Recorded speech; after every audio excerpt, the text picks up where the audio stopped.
likelihood, Oswald was never supposed to leave the Texas School Book Depository alive. Had he not left alive, had he been killed there, with the evidence already planted, he's dead, never can say a word.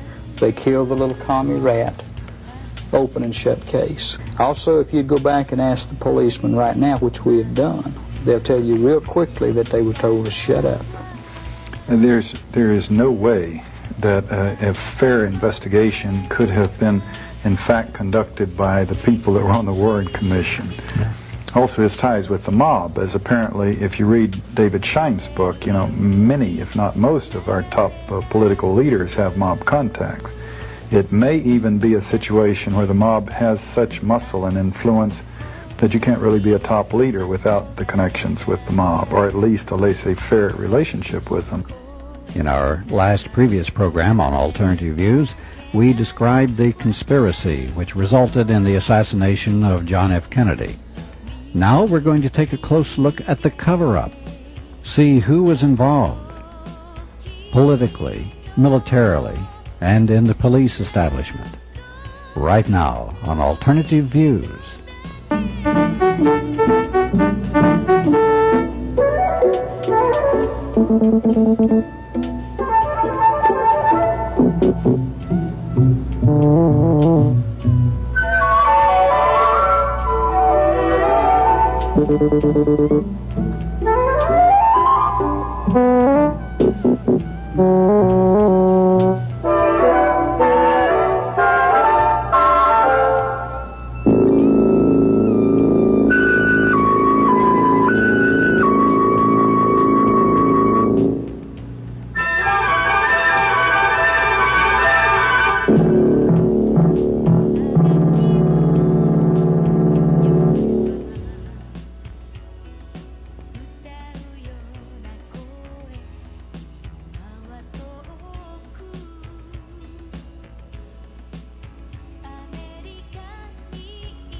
This is the second in our two-part series of our continuing series of studying the Kennedy assassination. Our last program was with John Stockwell, former CIA official, and Gary Shaw, author of Cover Up. We talked mainly about the nature of the conspiracy to kill John F. Kennedy, this very complex conspiracy that took place. Well, on the program this time, we're going to talk mainly about the cover-up and how that has continued to today, until today, except for a lot of books. And speaking of books, a lot of books have been written recently. We're going to review some of these books. Who was actually involved in the cover-up and what steps did it take? The cover-up had to be initiated early on. In other words, it had to be pre-planned. For instance, if you're going to plant certain evidence to point the finger of guilt to a party or an individual, then that evidence needs to be manufactured ahead of time. And so probably this was done when the site was chosen, the alleged patsy was chosen, and the modus operandi was all chosen and picked out and so forth. And early on they had done that. The cover-up actually went into place at the time of the shooting, and that we find that there's conflicting testimony concerning the way the alleged sniper's nest appeared at the time it was found and later on. In fact, we have at least 4 and probably 5 official photographs of the sniper's nest, this 6th floor southeast corner of the school book depository, where the boxes are arranged in 4 different positions. We don't know today which is the right position, because early on there was the changing of them. The hulls from the rifle, the original officers that saw the scene said that they were laid side by side there. later on we get photographs and they're scattered like they would be if it was a bolt-action rifle was used. So these things began early on and had to involve not all of the Dallas police, but maybe one member, you know, or somebody in a position to manipulate this sort of thing. Somebody who had access to the 6th floor of the Texas School Book Depository, was close to Oswald, and later on, you know, this cover-up, it had to go into the upper echelons. Some of it, I think, was conspiratorial, pre-planning, and went to the highest echelons of our government. And some of it was of expediency. Couldn't there be two aspects of the cover-up, or maybe two different cover-ups? One is the pre-planned conspiratorial cover-up. They knew they had to cover up evidence, medical, ballistic, other types of police-type evidence. But then when you got to the higher level of the Warren Commission, the mass media and all that, that was another cover-up that continues to today, and that may be of a different nature. Totally different nature. And that's what I mean by that cover-up by expediency, and I'll talk about that. Well, but I want to bring out the first one first, then we'll talk about the one thing in particular I think is very important to remember in this, that in all likelihood, and again this is speculation, but I think it's pretty sound speculation, in all likelihood Oswald was never supposed to leave the Texas School Book Depository alive. Had he not left alive, had he been killed there, with the evidence already planted, he's dead, never can say a word, they killed the little commie rat, open and shut case. Isn't this typical of operations of assassinations, where you have somebody and he's the assassin, and then you kill him right quick? It's typical of mafia. Why did he get out? How could he have gotten out then? That's an interesting Obviously he didn't do as they supposed he would do, or you know, and when he did, and he made contact with his principal, and so they had to, you know, they had to, plan 2 or had to go into effect. Had Plan 1 done its job, we had not had the extreme cover-up that we've had to have because of it. And that's a big, I think that's a big point. I had not really explored that before, but if he had been, they burst in on him and someone shoots him, and his body's there with the evidence in the window with a rifle, with the boxes with the bullets, then all of the confusion that must have caused them some anxiety wouldn't have been necessary. And the ruby and all the mysterious things that happen that can only be explained in terms of a damage control and a prolonged and increasingly sloppy conspiracy. Now, we talked about the cover-up of medical evidence in our previous program. We know from the 2 programs previous to that, which you did with us, of a lot of cover-up and destruction of evidence by local police and by the FBI. First, let's talk about the local police. What type of cover-up occurred there? Okay, I think some of it, again, you would have to have somebody in a position to be able to buy them, so to speak. I think there was cooperation, for instance, in allowing Ruby to have full run of the police department and be able to get in the position in which to shoot Lee Harvey Oswald, to allow the evidence to be manufactured, to be altered, to be destroyed, and all of the things that happened. There had to be some complicity on the part of that. Some of it also, I think, had to be by expediency. And what I mean by that, let's just say you're Nick McDonald, for instance, and you're a policeman that's you know, several years of service, and suddenly you're cast into the limelight because you're the one that goes into the theater, and you slap Oswald up beside the head, and you're the man responsible for capturing the assassin of the President of the United States. Friend, I don't care what you found out after that, you're not going to tell anybody. You know, you want him to be guilty.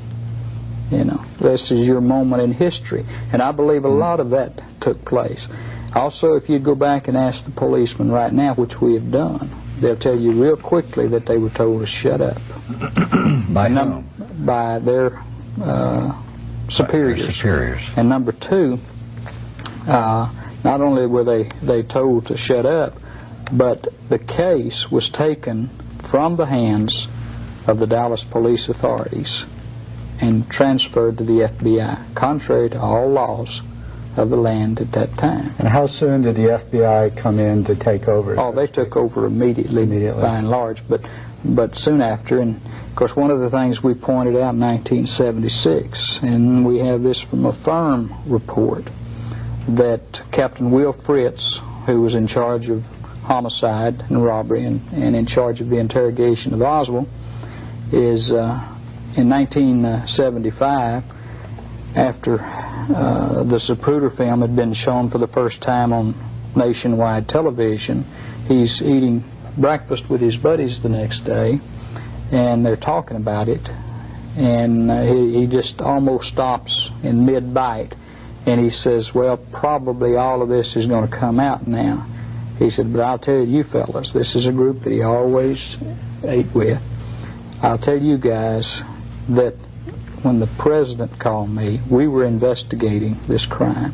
But when the president called me and told me I had my man, what could I do? By that he means Lyndon Johnson? By that he meant Lyndon Johnson. Lyndon Johnson himself called Will Fritz and told him Lee Harvey Oswald did it. And of course that's what Hoover began to espouse immediately. Okay. Now the FBI was involved in destruction of evidence, in manipulation of evidence, tampering with evidence, and they also had a hold of Lee Harvey Oswald for a while, and they, as I understand it, they didn't even keep transcripts of their interrogation of Lee Harvey Oswald. Well, basically the interrogation of Oswald came under Will Fritz, who was pretty well renowned for his interrogation of prisoners, and but the FBI were sitting in on it. As I understand, were other intelligence agents, Secret Service, and Fritz made the statement that he kept no notes. That's real important. He kept no notes of the interrogation. He didn't say I didn't take any. He said I kept no notes.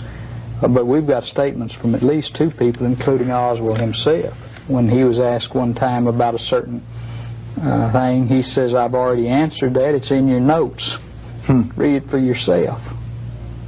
So we know that from him and from a postal inspector by the name of Harry Holmes, who was also present for what I don't know what a postal inspector is doing at an interrogation, but he was, who also mentioned the notes that were being kept, but they've never turned up, and so we don't know what Oswald was saying during the hours of his incarceration and before Jack Ruby shot him.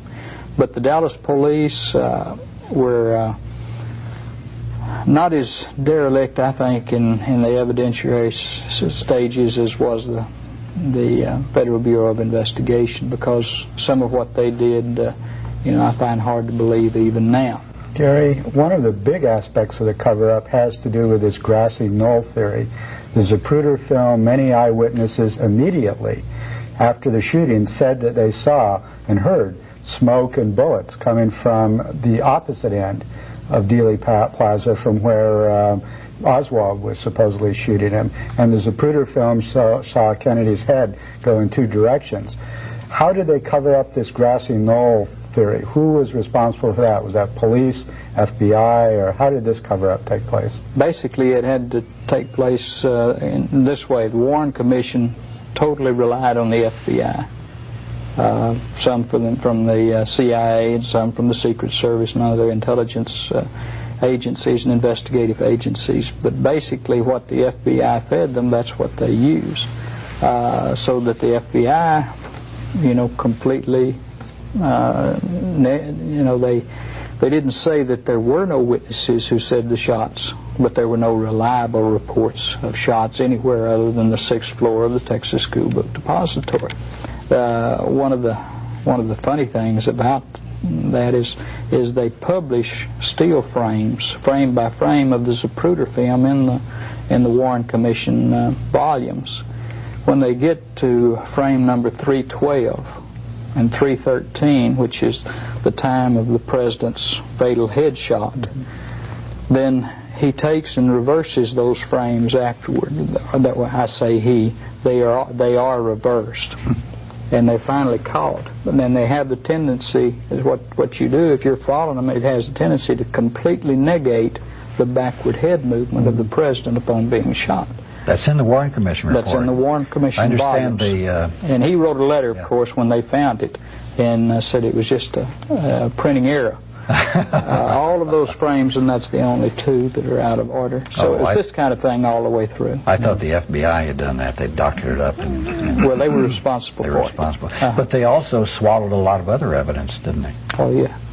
Okay, and the witnesses, they carefully doctored their use of witnesses, too, didn't they? The witnesses that they pushed toward the Warren Commission were those witnesses that buttressed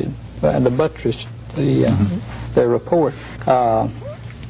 You know, we got tunnel vision. I admit that as a researcher and one who's found flaws in it, and you know, we tend to go in one direction. But I'm not as bad. I don't have the tunnel vision that they had, and that they would completely ignore all of the... It's amazing the number of witnesses that said a shot was fired. Over 50. They were in Dealey Plaza in a position to hear and see, said that the shot came from the president's right front.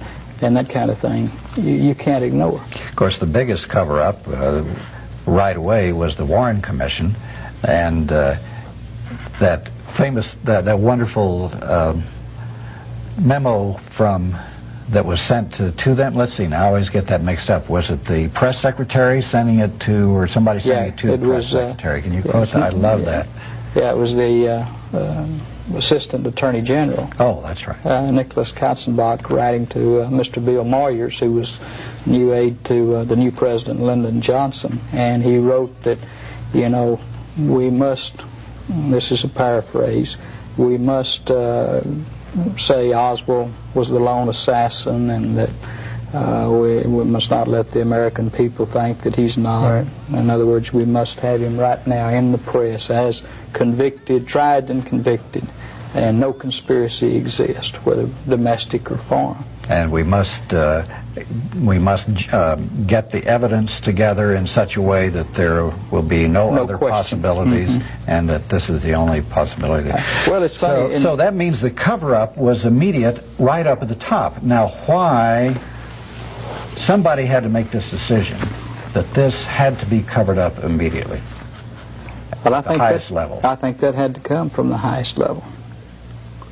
When the Warren Commission came together, and this is just a little sideline, when they came together, their first initial meetings, the first thing they got was an outline.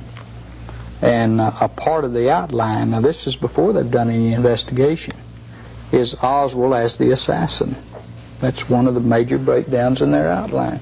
They've already, before they've investigated and looked at the case, decided that they're going to, and here's all the items, the subheadings underneath their outline as to why Oswald was the assassin. Now, that had to come from the FBI, because they'd already issued their interim report and supplementary report to that, and said Oswald did it and did it alone. When the committee came together, they made note of that. John, what are your feelings on this? It's one thing to have an assassination of a bunch of people getting together and killing the president, but then immediately at the highest levels of the government and the establishment, the Warren Commission was made up of people from the bedrock of the American political and economic establishment, John J. McCloy, Allen Dulles, etc. And these people immediately say, it's Oswald, and that's it, and then they do all this big cover-up. What are they trying to cover up? Well, There is no way that a fair investigation could have been, in fact, conducted by the people that were on the Warren Commission. Yeah. President Johnson selected that committee, obviously, with great advice and input. So you start with him. You know, we just said that it started from the very top. The president's supposed to be at the very top. What did he have to gain and lose in terms of the Kennedy killing and the cover-up? Now, it is debated about whether or not he might have engineered it, you know, so he could become president and whatnot. I don't see that, really. No. But although God knows his political career was very, very dirty, and there are some bodies lying around. But also his ties with the mob, as apparently, if you read David Schein's book, you know, many, if not most, of our top political leaders have mob contacts. It may even be a situation where the mob has such muscle and influence that you can't really be a top leader without the connections with the mob, or at least a laissez-faire relationship with them. But in any case, Johnson, like the others we mentioned before, is faced with being permanently eclipsed by John Kennedy. Johnson wanted to be president. He could never become president as long as Kennedy was around. Kennedy's dead, he's president. I don't think he necessarily engineered the killing, but he certainly benefited from it very greatly. He could have spent his entire presidency presiding over an investigation of the conspiracy to kill Kennedy, or he could get the thing behind him as quickly as possible and go on with his life and his presidency and his place in history. Now, as he did it, his place in history had to do with the great social revolution in the United States that he engineered, and the Vietnam War, which is tragedy that he engineered, and it had very little to do with the Kennedy killing, a cursory sweep it under the rug. So he leaped immediately. He was obviously predisposed to leap upon the lone assassin, get the thing behind him, and go on with his life. You go to others, Allen Dulles. To put him on that committee, he was obviously a mortal enemy of John Kennedy. He was the person in the CIA, the famous director, who really was responsible for the Bay of Pigs fiasco, even to the detail of arranging to be in Puerto Rico giving a lecture when the landing happened so that he would have plausible deniability, which meant he wasn't there to persuade the president to do this or that. He was hiding out down in Puerto Rico. And he got fired. You know, his place in history, to mind you, he had been involved in great manipulations during and after World War II. He had a great sense of his own role in history, behind the scenes perhaps, but nevertheless making and breaking presidents all over the world. And he's fired by Kennedy in some humiliation at the end of his long and distinguished career. To put him on that commission, what chance are you going to have of him vigilantly investigating who killed the president, especially if some of his own former CIA people were involved, as they clearly were. Gerald Ford, others on the committee, were strong historic allies and protectors of the FBI. And as we said before, J. Edgar Hoover had a long lifetime association with organized crime. And the FBI director who gave the orders to focus on the lone assassin.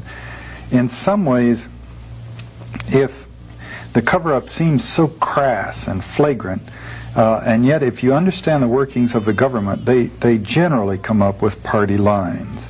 I mean, the president or Henry Kissinger, when he dominated the government, would put out the word, and this is the policy, and everybody else, even if they knew it wasn't true, that was the line, and everybody sort of takes up on it.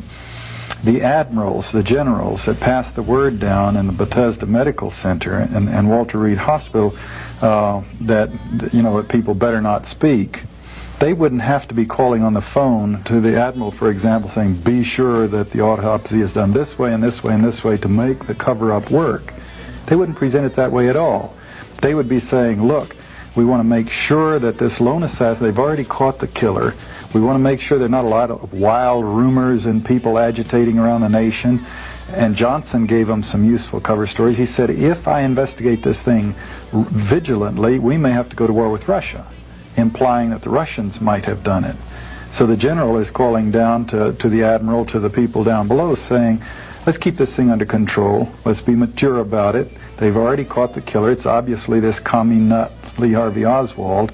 Now make sure everybody doesn't go hog wild, and keep the lid on those doctors down there. I don't want them shooting off their mouths. And in a military establishment, with the discipline they have, that would be sufficient for a whole lot of people to say, aye, aye, sir.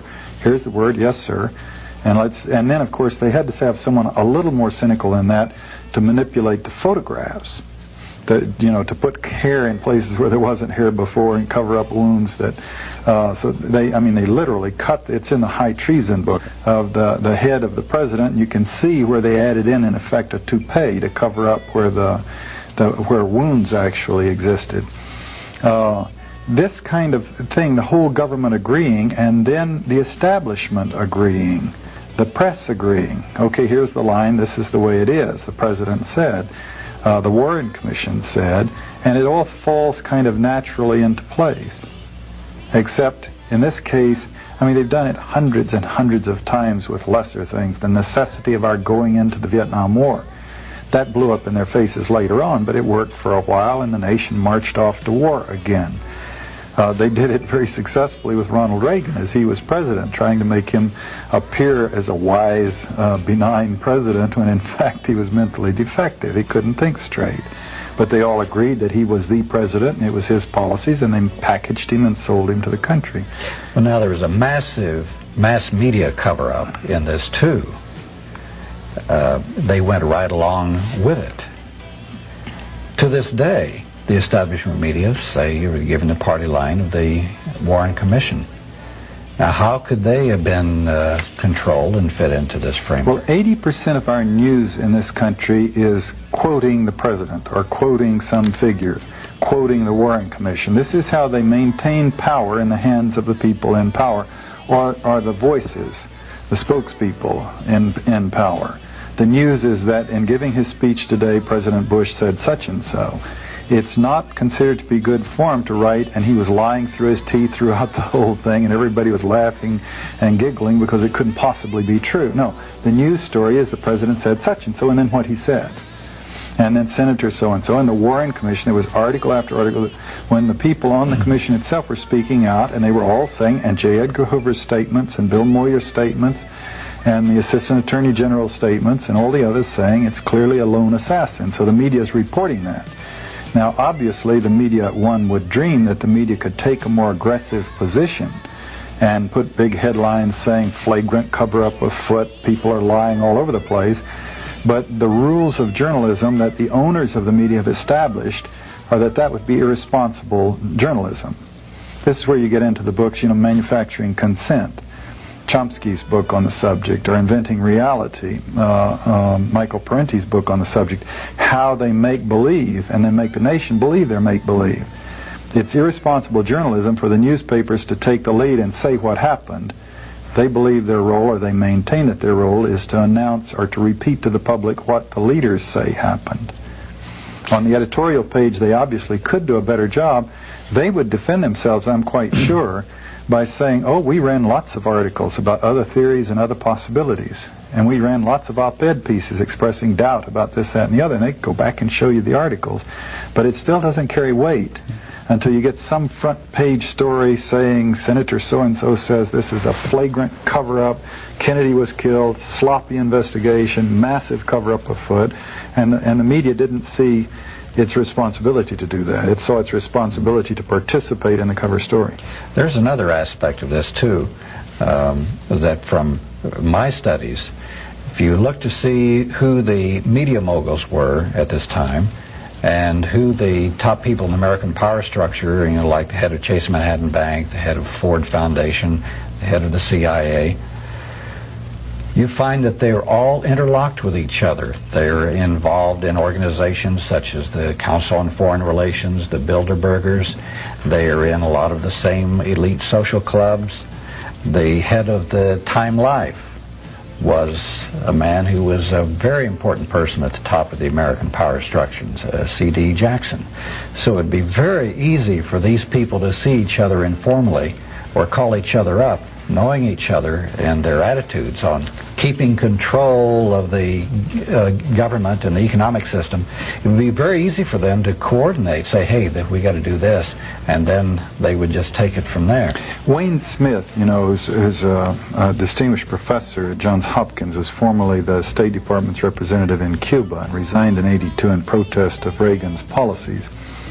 Lifetime career as a diplomat vis-a-vis the U.S. and Cuba.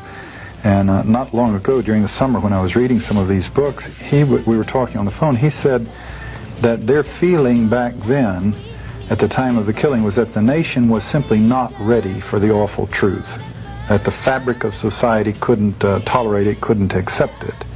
And then he said he wasn't sure they were necessarily wrong, given the circumstances back then.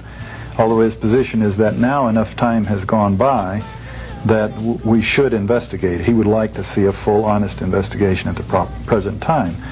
My answer to him, maybe I'm a purist, maybe I'm still in a perverse way naive, as I was naive when the CIA was using me, but I don't buy that. Even if it would tear the nation apart from top to bottom, if you have such cynicism that they can kill the president and stuff it down the public's throat, the cover-up, and go on about their lives, then we need to tear the society apart from top to bottom and shake it apart and get some sense of law and order.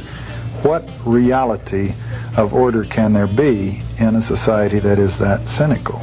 You know what? Excuse me. Go ahead, John. Yeah. Well, I said that, and he did not disagree with me. He's certainly working now to get an investigation.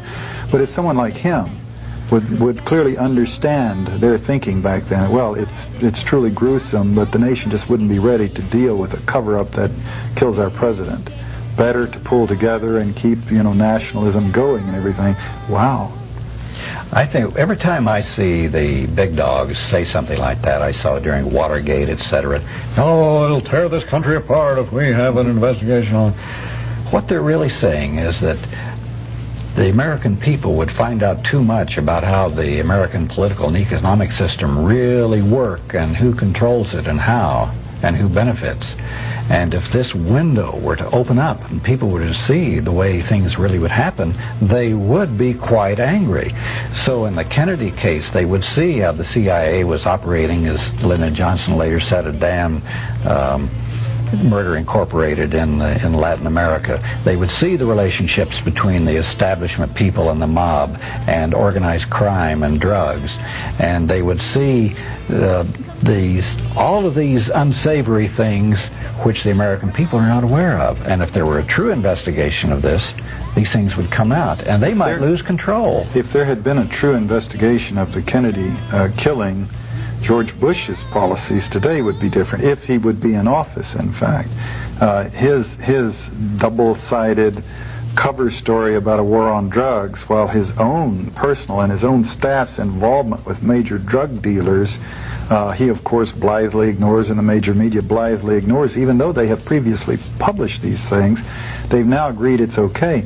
What's happening there, one can surmise, is a carryover to the Kennedy assassination. This is the mafia, after all, or forms of it, that are smuggling the drugs, and you really are never going to go after them. You don't want to get yourself bumped off. It's much better to play ball and all the balances take place, and that way you don't get yourself assassinated. In fact, there's even a more sinister aspect to this cover-up than we've gone into so far, and that is the amount of people that were killed or mysteriously died who were either involved in the conspiracy or had evidence and testimony that went against the lone assassin theory. Gary, when did the mysterious deaths, so to speak, begin with the cover-up? When did witnesses begin dying, let us say, under mysterious circumstances? And how broad did this mysterious death? Well, I think it'd probably have to start with Lee Oswald in the basement of the Dallas Police Department. Yes, right. And it goes from there. It started immediately, and it continues even today. There's no way to put a number figure to it, but you can, let's just take two or three. George de Mohrenschildt, who was Oswald's best friend in Dallas, a very influential Russian immigrant and a very smart, intelligent man, befriended the Oswalds. He had French intelligence connections dating back into World War II. Did some very strange things, had some strange connections to some very high-ranking people. In fact, was in a intelligence agency headquarters in mid-1963 with a colonel and a man from down in Haiti, one of the very important bankers down there. But that's a story, a different story.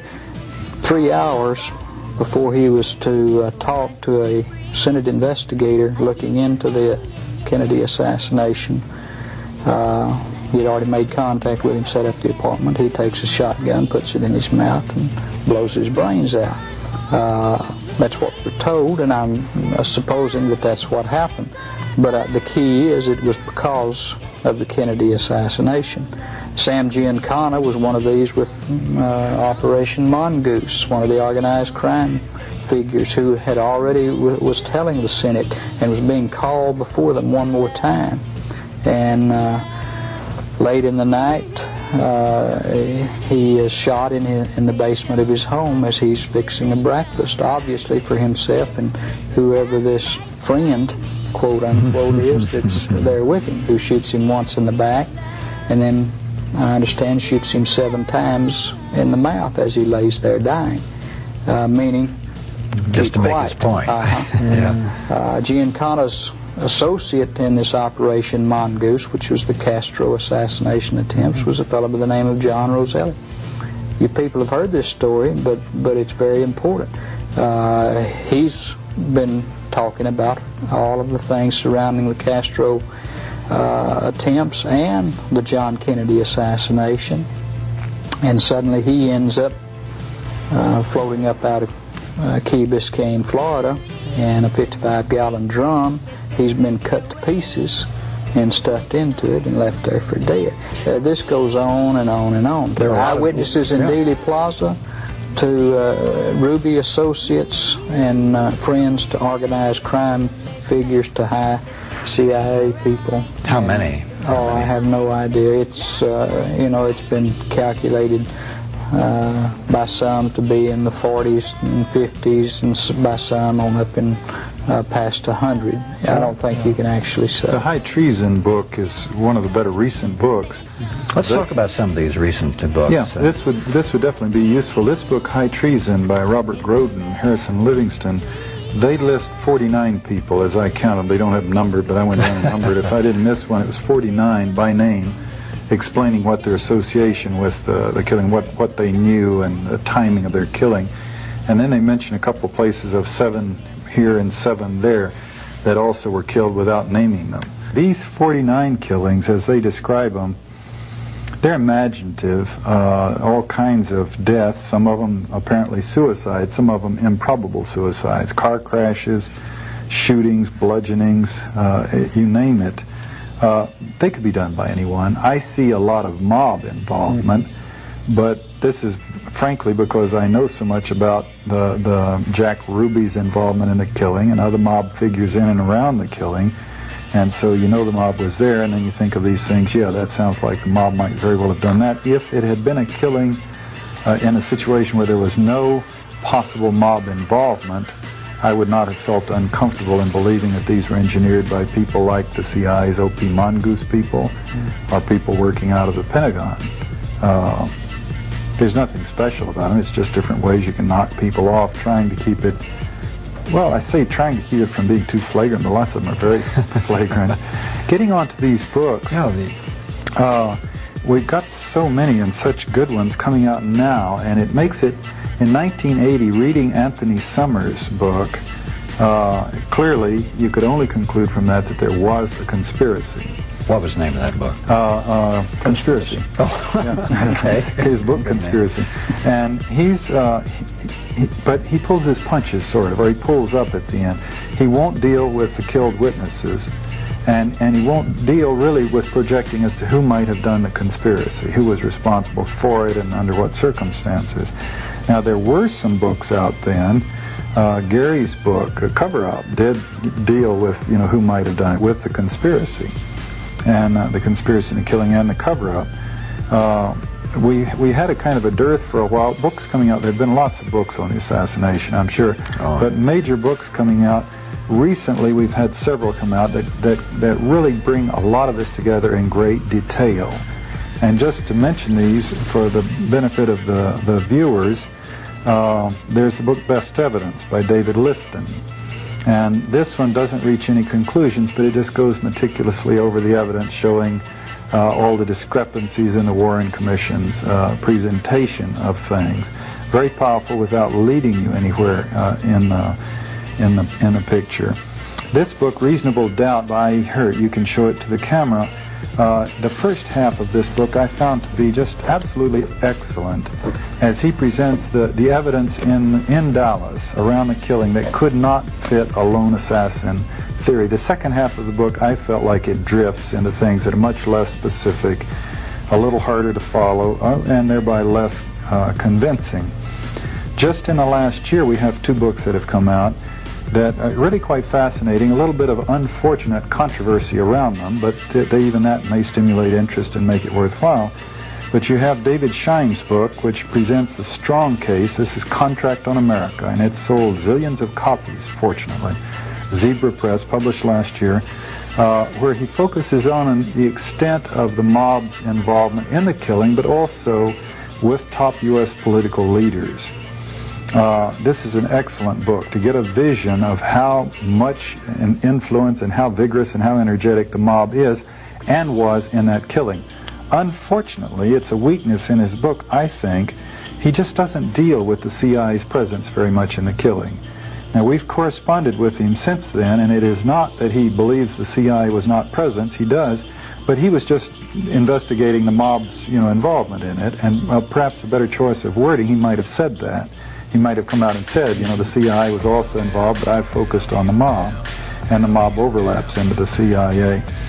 Then you have the Garrison book, which goes the opposite and says it was the CIA and doesn't say much about the mob. And so, Garrison's book is another excellent book. That's Jim Garrison from New Orleans. He was the district attorney who investigated this thing, who engineered some trial, tried to get people prosecuted, tried to prosecute Clay Shaw.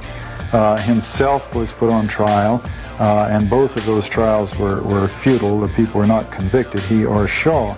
And then evidence came out much later that he probably would have won his case if he had had the full evidence against Shaw that came out years after Shaw died, one of the 49 people.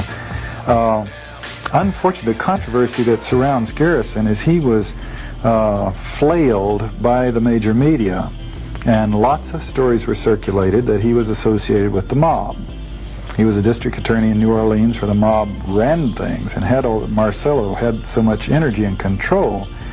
And he's, of course, said that they were just out to get him because he was exposing their activities. Unfortunately, for his case, for his credibility, he has a shot in this book to clarify his position vis-a-vis the mob. And he doesn't. Even in this book, when he had a chance to say, here's why I was not involved with the mob, instead he says that Jack Ruby may have run some errands for the mob. Oh my gosh. Oh yeah, and he says at the end he brushes off mob involvement. At other times he said that in New Orleans he's found no evidence of Carlos Marcello running things or dominating things. And you could not be district attorney in New Orleans and not know of the extent of Marcello's activities. Maybe he doesn't want to be assassinated. Well, it could very well be. And now Schein, it gets a little stickier than that. Schein writes in his book that Garrison has mob ties and has been seen having brother with Carlos Marcello's brothers. Having breakfast and dinner, with Carlos Marcello's brothers after Marcello was in prison. And this would, imply an intimate, and also citing a time he went up country with them to some villa in Louisiana to meet with them. Now, we've tracked this down and asked Schein about his source on that, and he says his sources are impeccable, but they're anonymous. He can't reveal them for the evidence of Garrison dining with the Marcello brothers. That's unfortunate, because to make an assertion like that, it would be awfully nice if you had some documentation you could share with readers to help them judge, a photograph or something to help them judge, and he doesn't have that. So he's asking us to take it on faith that he has unimpeachable sources of that information. He nevertheless, I think these are two excellent books, but they're just looking at different parts of the elephant. One of them, showing the mob involvement, is just an excellent piece of work, and Garrison's book is fascinating, and his conclusions are very strong, although he just will not address the mob issue. This is what brings us to the best book that we have out recently, is High Treason by Robert Groden and Harrison Livingston, Conservatory Press, published in 1989. They put it all together. Now, they really try to beat it to death. They overwrite it. They make a point and then they repeat it 5 times to make it very clear what they're trying to say. And given all the obfuscation and confusion around the assassination, I find this effective in dealing with this subject. It's a well-written book to this purpose. And they put it all together. They show the mob's involvement, the CIA's involvement, the military's involvement. They show the photographs that were altered. They discuss how the body was altered and changed from one casket to the next. All kinds of details in it, and they do reach conclusions, which again Anthony Summers avoided doing. They project, as we've done in this show and the previous one, as to how it must have been done and who must have been involved.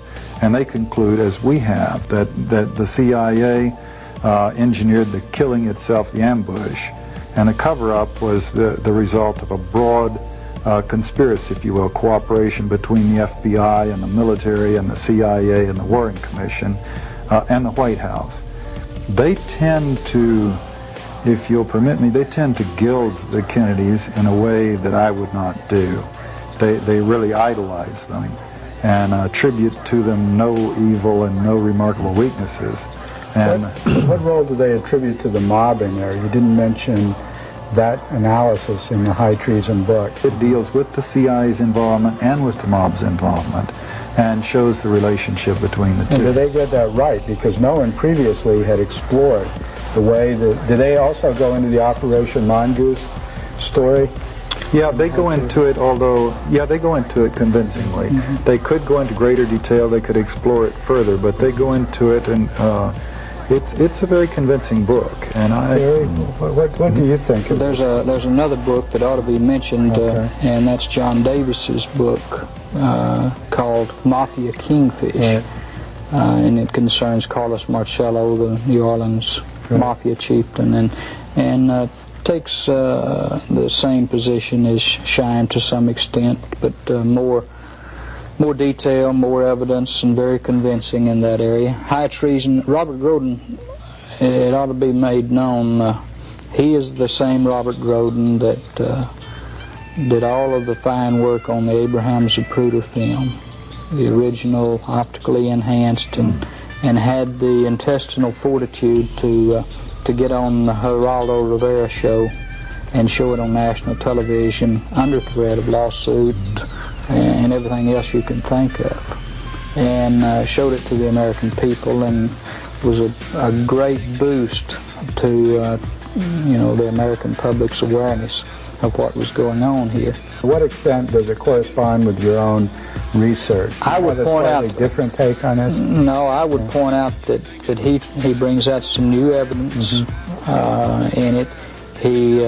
He's one of the first to publish, by the way, the new Best Evidence book, as well as his, publishes for the first time the black and white photographs of the president's autopsy. Now, a lot of people are going to cry, oh, that's just terrible to do that. The only reason it's done is because what the evidence shows from those autopsy photographs makes a liar out of the previous investigations one more time. You should show the viewers the J. Edgar Hoover book, Secrecy and Power. Oh. It's a book that's excellent. It's restrained. They pull their punches. They don't talk about the fact that J. Edgar Hoover stole $1 million from the American taxpayer. He was a thief. But they do make it clear, and you read that in conjunction with the Contract on America, and you get the extent to which the mafia is involved with our leaders. J. Edgar Hoover, a lifetime involvement with organized crime while denying that it existed in the United States. And Lyndon Johnson and Richard Nixon's involvement with organized crime, and even the Kennedys' sort of alter ego involvement with them, although they were after them, they also had involvements with them. Sharing mistresses. Sharing mistresses, for example. Gary, we've seen on TV Uncle Walter Cronkite on PBS coming out with a program that was absolute whitewash of the Warren Commission, and they didn't look at anything else. They just tried to make it appear credible. And then Jack Anderson had a rather strange thing where he said it was Castro who did it, and the reason they did the cover-up was because if the American people knew that it was Castro, that they would have been aroused and up in arms, and they would have wanted the United States to invade and destroy Cuba, and then that would have brought Russia into the war, and then we'd have had World War III. Did you see these two? Yes, and of course that's not new. That's to us. It's been one of the things that's been put forth for a number of years.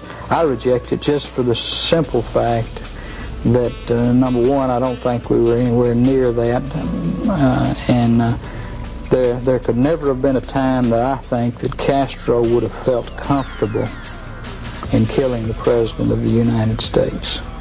And so I reject that, and I certainly don't think that there was enough to that for him to have the power, or his causing that to be done, and he had the power to cover up, or cause to have the cover-up perpetrated for all of these years. Gary, getting back to this high treason, do they speculate there on who the actual hit team was, to the extent that you do, where you point to some of the people that could have been actually involved in the assassination? Do they go that far? No, they do not. You know, and when we point to some of the people, we point to them because we have evidence that causes us to point to those. For instance, on our last show that we did together, we looked at a man by the name of Charles Harrelson, who's a well-known assassin, hitman, and who had already confessed to not only killing a federal judge in San Antonio, Texas, but also he said at the same time, I also killed President Kennedy. Others have confirmed the fact that he was not lying, and that he has been for a number of years, even as a young man. He was about 25 in 1963. Even as a young man, one of the top qualified assassins in the United States. So I don't find it unusual. And if a guy says he does something, I think it ought to be looked at. The media said, so what? Ho-hum. And there's evidence that he was in Dallas. Well, there is some evidence in that we have photographs of some people being arrested, and one of them is the spitting image of the man. In fact, we've shown photographs of him and of the man being arrested, and to two independent forensic anthropologists, people who testify, doctors who testify in court on matters of facial resemblance, and they said that there was a 90 to 95% probability that the two men are one and the same. So you have one of the most detailed accounts of the Kennedy assassination, yet did any of the media call on you during the 25 anniversary celebrations last fall? I didn't see you on the... Constantly, but I got cut. Yeah.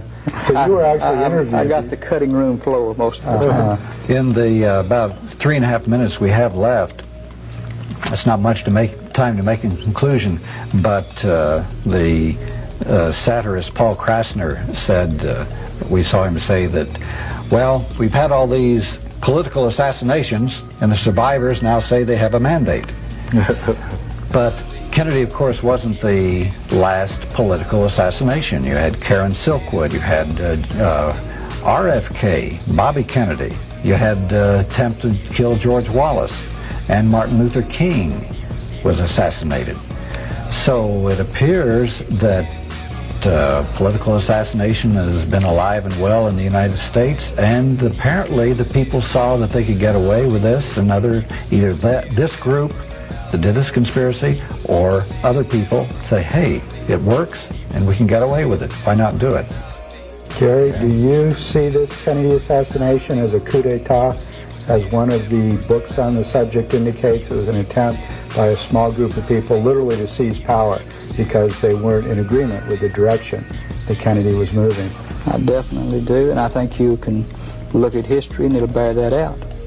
The policies that President Kennedy was moving toward and putting into operation started changing that almost that very day, and we were never the same. And going back to that day, it will be like turning the page in history to historians. I think they're already seeing that. You know, one of these days I hope we'll learn the history lesson that this is saying to us. They did do it in 1963. They did cover it up. And when I say they, I wish I knew all the particulars involved. We don't yet.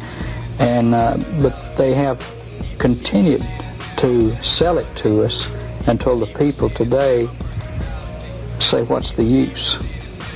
What can we do about it? We're just 1, or we're just 10, or we're just 25. I would urge you to say, you know, we're still a very viable force in this country when we rise up and speak and say we want something done. We're not through with this. And one of these days history will confirm that President John F. Kennedy was killed by a conspiracy founded within his own government, but the perpetrators, after a long period of time, were finally convicted and brought to justice. What, in a couple of minutes or so, would you evaluate this whole situation of political assassination? Just to simplify the whole thing, in all of my readings about the CIA secret wars and activities, certainly the thing that gives you the bottom line of the cynicism is the Kennedy killing. That they would engineer a killing because they're not content with the electoral process and assassinate our president and stuff it down the public's throat, the cover story, and get by with it so that no one is prosecuted. The cynicism of doing this in broad daylight in front of the eyes of the world, if you will, pretty much says it all, doesn't it? Yeah. That brings us to the end of this Alternative Views.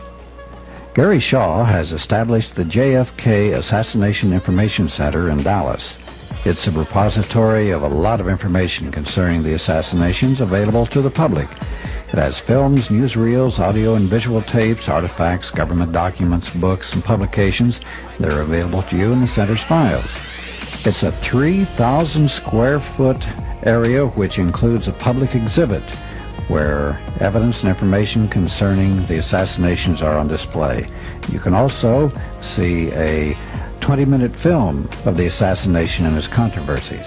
If you'd like a copy of this brochure, which you've been looking at on your screen, send a self-addressed stamped envelope to JFK Assassination Information Center, West End Marketplace, Suite 310, 603 Munger Avenue, Dallas, Texas, 75202. The phone number is 214-871-2770. That's the JFK Assassination Information Center, West End Marketplace, Suite 310, 603 Munger Avenue, Dallas, Texas, 75202. We frequently hear from viewers who request a list of news publications, which we use on Alternative Views, and also a reading list for U.S. power structure in the mass media.